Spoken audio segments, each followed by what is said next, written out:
Assalamualaikum warahmatullahi wabarakatuh. Perkenalkan nama saya Nurwansani, NIM J1B 022 079, akan mempresentasikan hasil rangkuman saya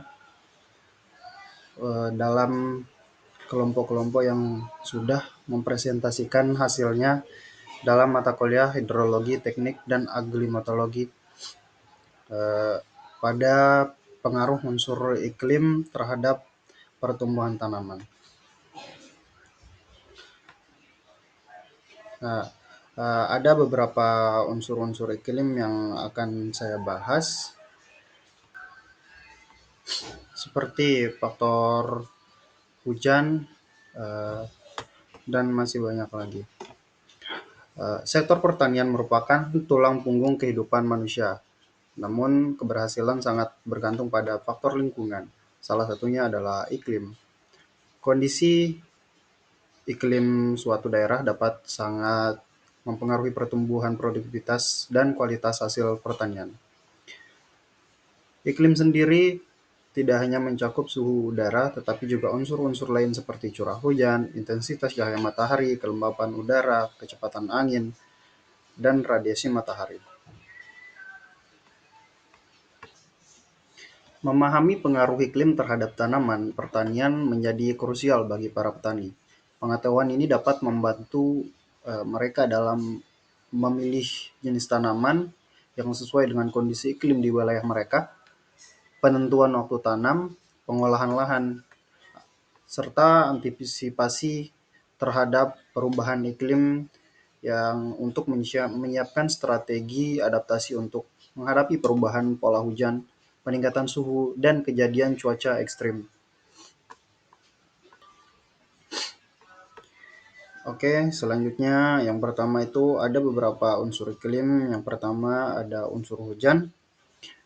Hujan merupakan fenomena yang sangat kompleks. Berbagai peran penting dalam kehidupan, eh, termasuk di sektor pertanian.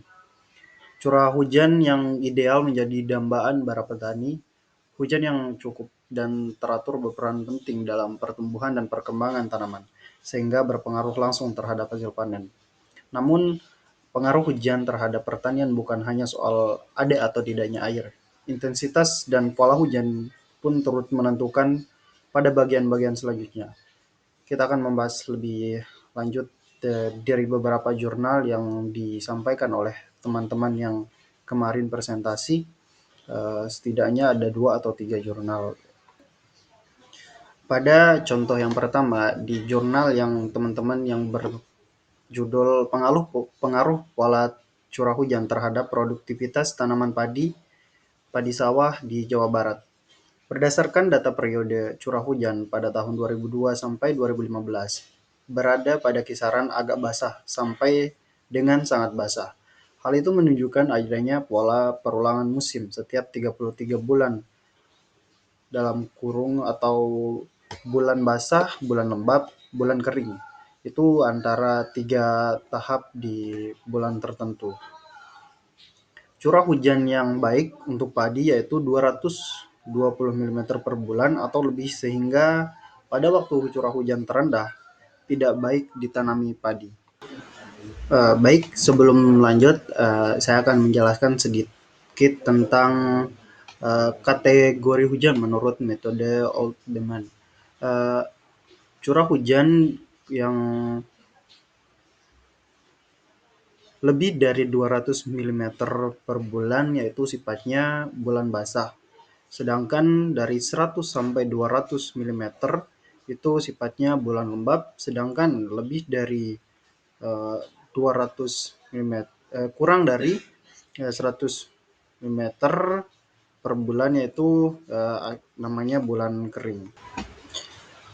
Contoh selanjutnya yaitu dari jurnal teman-teman yang berjudul Pengaruh Cross Hujan Terhadap Produktivitas Tanaman Jagung Wajah.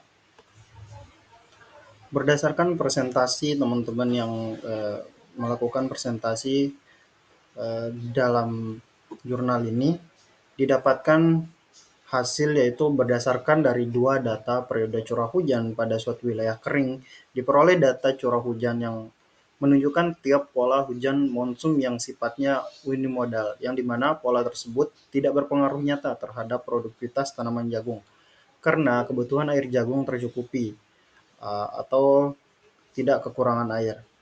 Puncak curah hujan tertingginya pada hanya di 1 bulan, yaitu pada bulan Maret. Selanjutnya ada pula jurnal dari teman-teman yang membahas tentang curah hujan pada uh, pertumbuhan bawang merah di Probolinggo. Produktivitas bawang merah pada suatu wilayah dibandingkan pada dua kondisi, yaitu pada saat tahun normal dan La Nina.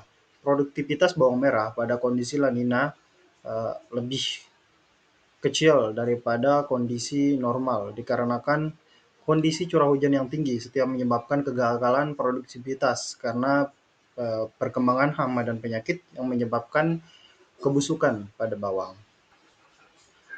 Selanjutnya ada beberapa dampak positif dan negatif yang diakibatkan oleh unsur iklim hujan. Di antaranya ada beberapa dampak negatif air hujan pada pertanian, yaitu sebagai sumber air. Hujan menyediakan air yang esensial bagi pertumbuhan tanaman, maupun itu tanaman padi ataupun bawang. Yang kedua yaitu membantu pemupukan. Hujan dapat melarutkan pupuk-pupuk yang sudah ditebar dengan secara penguapan. Selanjutnya dapat menjaga kelembaban tanah. Eh, Hujan dapat juga membantu kelembaban tanah yang penting untuk pertumbuhan tanaman. Selanjutnya mencegah kekeringan. Hujan yang turun itu sebagai selain sumber air dapat mencegah kekeringan yang akan terjadi pada kekurangan air pada tanaman. Selanjutnya ada pun dampak negatif yang ditimbulkan oleh iklim hujan, diantaranya ada yang pertama banjir. Banjir yang disebabkan oleh uh, intensitas ya hujan yang terlalu tinggi dapat mengakibatkan banjir dan mengakibatkan gagal panen. Selanjutnya ada hama tanaman. Intensitas yang terlalu tinggi dapat memicu adanya hama atau penyakit yang akan menyerang tanaman. Uh, Selanjutnya ada penurunan kualitas umbi. Penurunan kualitas umbi pada tanaman bawang juga dapat memicu karena adanya penyakit dan kelebihan air pada bawang, dan itu menyebabkan menjadi bawang menjadi lembek dan busuk. Oke, di iklim selanjutnya ada kecepatan angin. Kecepatan angin yang kencang yaitu lebih besar dari 30 km per jam dapat merusak tanaman stroberi seperti mematahkan batang ataupun daun serta menyebabkan penyakit. Arah angin yang dapat membawa udara dingin dapat menyebabkan kerusakan pada tanaman stroberi, terutama pada saat pembungaan atau pembuahan karena serbuk-serbuk bunga yang tertiup oleh angin. Kecepatan angin juga sangat berpengaruh pada eh, tanaman stroberi, terutama di kawasan-kawasan yang tinggi. Kecepatan angin juga dapat mempengaruhi produktivitas dan kualitas tanaman stroberi.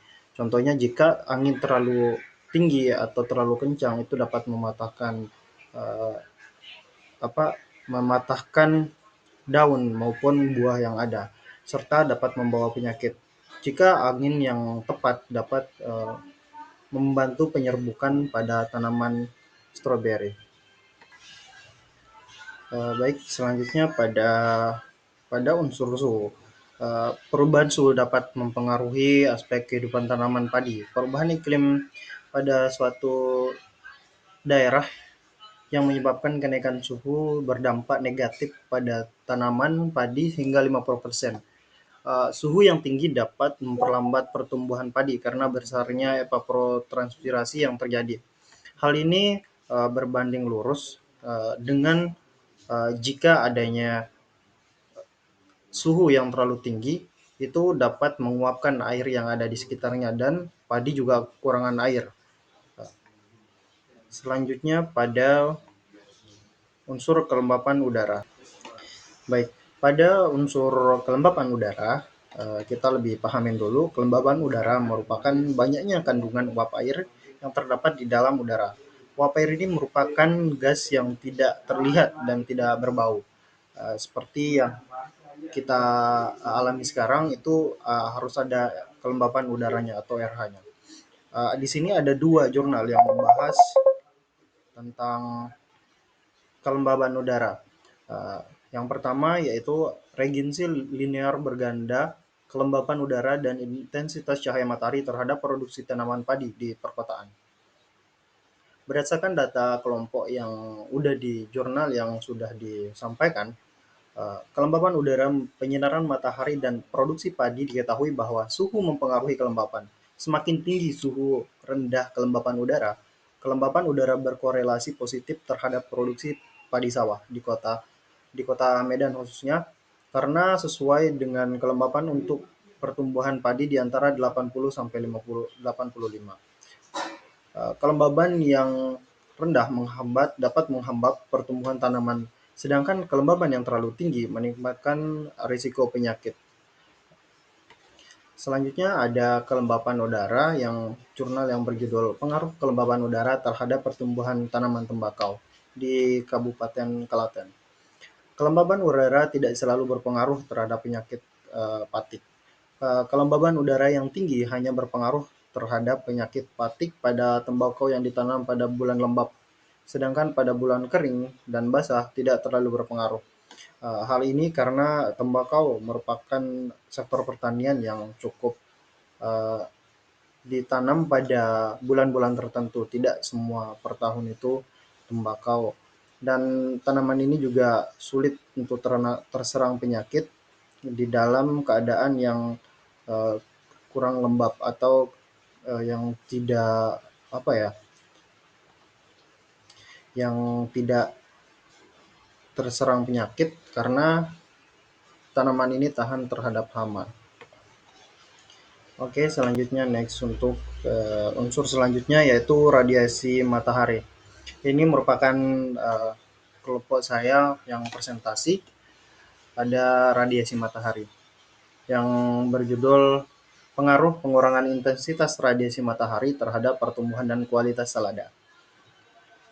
Berdasarkan perlakuan-perlakuan yang sudah dilakukan, ada dua perlakuan yaitu menggunakan plastik UV pada tanaman selada. Diperoleh informasi bahwa tanaman selada yang ada perlakuan naungan dan dapat menghasilkan bobot segar lebih tinggi daripada tanaman di dalam naungan. Penggunaan plastik UV dapat menurunkan intensitas cahaya matahari dari 603 watt menjadi 421 watt. Hal ini berarti cahaya menghambat pertumbuhan tanaman sehingga bagian yang tidak terkena cahaya menjadi lebih panjang. Tetapi ada dampak positif radiasi matahari terhadap pertumbuhan tanaman ya seperti fotosintesis. Uh, cahaya matahari dapat melakukan memberikan makanan terhadap pertumbuhan tanaman. Selanjutnya ada warna daun. Warna daun yang diberikan oleh radiasi matahari terhadap tanaman selada ini lebih tinggi dari menjadi hijau cerah dan menarik, serta rasa yang uh, lebih segar dan renyah. Tentunya di dalam dampak positif tentu ada dampak negatif, yaitu perubahan bentuk daun. Perubahan bentuk daun tanaman selada dapat berubah kalau radiasi yang terlalu tinggi, yaitu menjadi lebih kecil dan keriting. Baik, selanjutnya ada intensitas cahaya. Intensitas cahaya merupakan salah satu faktor lingkungan yang penting bagi pertumbuhan dan perkembangan tanaman. Intensitas cahaya yang optimal dapat meningkatkan fotosintesis, menghasilkan tanaman yang lebih sehat dan produktif. Di sini teman kemarin menyampaikan hasil diskusinya yang terkait dengan jurnal yang berjudul Sistem Kontrol Intensitas Cahaya, Suhu, dan Kelembaban Udara pada Greenhouse berbasis Raspberry. Oke. Berdasarkan pengujian pengembunan yang dilakukan di dalam proses greenhouse dengan membandingkan nilai kelembapan yang didapatkan dari sensor Raspberry, bahwa pencahayaan dan dari matahari yang berlebihan dapat meningkatkan suhu dan menurunkan kelembaban udara sehingga mengakibatkan kerusakan pada tanaman. Oleh karena itu, diperlukan kontrol kelembaban di dalam greenhouse.